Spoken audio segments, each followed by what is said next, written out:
నిద్రాహారాలు వదులుకున్నాడు. శివలింగం ముందు కూర్చున్నాడు. శివుని ధ్యానంలో మునిగిపోయాడు. రోజులు, నెలలు, ఋతువులు గడుస్తున్నాయి, మారుతున్నాయి. కాలం కరుగుతుంది. దుఃఖ ప్రవాహంలో తల్లిదండ్రులున్నారు. కాల ప్రవాహం ఆగలేదు. మార్కండేయునికి 16 నిండే. యమదూతలు వచ్చినా ఆ బాలుణ్ణి సమీపించడానికి సాహసించలేక వెనుతిరిగారు. ఈసారి యముడే వచ్చాడు. యమపాశంతో దున్నపోతునెక్కి వచ్చాడు. అంతిమ గడియలు ఆసన్నమయ్యాయని తనని అనుసరించమన్నాడు. పూజ పూర్తి కాకుండా రాలేనన్నాడు మార్కండేయుడు. పాశాన్ని విసిరాడు యముడు. ప్రాణం రాలేదు. సకల జీవరాశులు, సమస్త ప్రకృతి మార్కండేయుని కోసం రోధిస్తున్నాయి. యముడు తన ధర్మం తాను నిర్వర్తించదలిచాడు.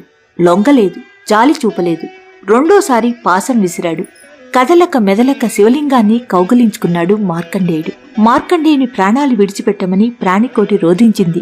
యముని చేతిలో ప్రాణాలు లేవే, నియమం తప్పేది లేదు అనుకున్నాడు యముడు. శివుడు దిగివచ్చాడు. మార్కండేయుని ప్రాణాలు కాపాడమని జనకోటి మొరపెట్టుకు